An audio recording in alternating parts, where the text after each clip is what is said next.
On va s'intéresser aujourd'hui au baccalauréat professionnel travaux publics. C'est un diplôme qui est vraiment pensé pour former celles et ceux qui vont bâtir le monde de demain. Et quand on dit bâtir le monde de demain, c'est très concret. Cette qualification, elle ouvre la porte à des carrières qui sont essentielles.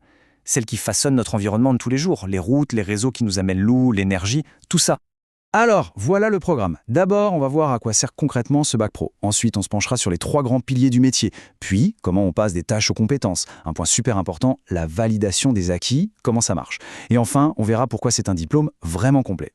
Allez, c'est parti. Première question, et c'est la plus importante. Un bac pro travaux publics, pour quoi faire au juste ? Eh bien, la réponse est simple. C'est un ticket d'entrée direct pour un secteur qui est absolument clé dans notre économie. Faut bien se rendre compte que ces domaines est immense. Ça va de la construction et l'entretien des routes et des voies ferrées, à l'aménagement de nos villes avec les voiries, l'éclairage public. Et aujourd'hui, c'est aussi préserver l'environnement, avec la gestion de l'eau par exemple. Sans oublier bien sûr tout ce qui est production et acheminement, de l'énergie, de l'eau, du gaz et même de la fibre optique. C'est un secteur qui bouge tout le temps, en plein dans les défis actuels. Alors concrètement, comment ça se passe après le diplôme ? On commence sur le terrain en tant que compagnon professionnel, mais ce qui est vraiment intéressant, c'est que l'évolution peut être très rapide. En moyenne, après 3 ans d'expérience, il y a une vraie possibilité de devenir chef ou chef d'équipe. C'est donc une super perspective pour prendre des responsabilités assez vite. Maintenant, regardons d'un peu plus près comment la formation est construite. C'est assez simple en fait. Tout repose sur 3 grands piliers, 3 pôles d'activité qui suivent la logique d'un vrai chantier, du début à la fin. La logique, elle est imparable. D'abord, le pôle 1, l'étude et la préparation. C'est la phase de réflexion. Ensuite, on passe à l'action avec le pôle 2, la réalisation. Et pour finir, le pôle 3, la réception et le contrôle. On va décortiquer tout ça. Alors, le pôle 1, l'étude et la préparation de l'intervention. C'est un peu le cerveau du chantier. C'est là qu'on apprend à décortiquer un dossier technique, à produire les plans nécessaires, mais aussi à faire des choix très concrets. Quel matériel ? Quels outils ? On calcule les quantités de matériaux, on évalue les besoins personnels. Bref, on prépare tout pour que le chantier se déroule sans accroc. Ensuite, pôle 2, la réalisation des travaux. Là, on est dans le vif du sujet.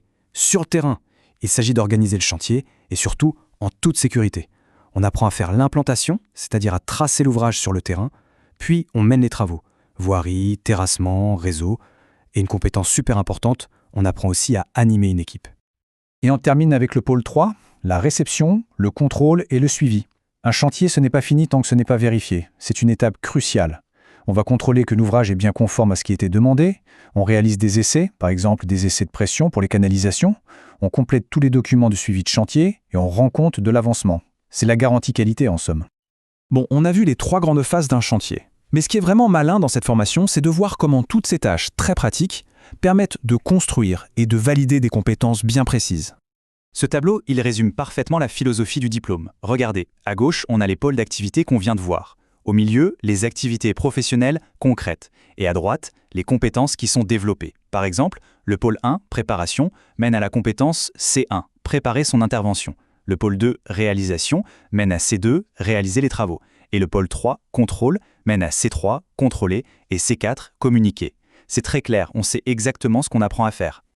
Pour que ce soit encore plus parlant, prenons un exemple. La compétence C2.1, organiser en sécurité son intervention. Qu'est-ce que ça veut dire ? Ça veut dire savoir mettre en place les bons moyens de prévention, les équipements de protection collective et individuelle, les fameux EPC et EPI.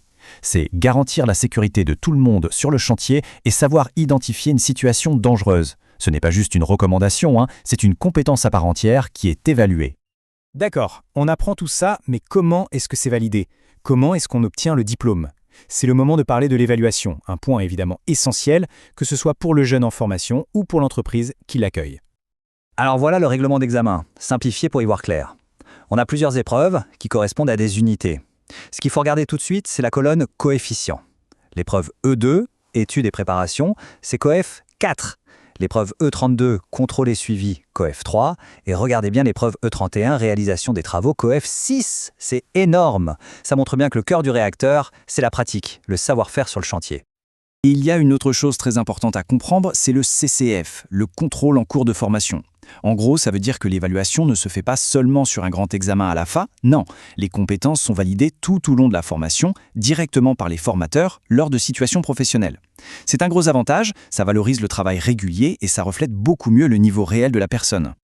Ce graphique le résume parfaitement. Si on additionne les coefficients des épreuves professionnelles qu'on vient de voir, on arrive à 13. Et les épreuves d'enseignement général, on arrive à 14. C'est quasiment du 50-50.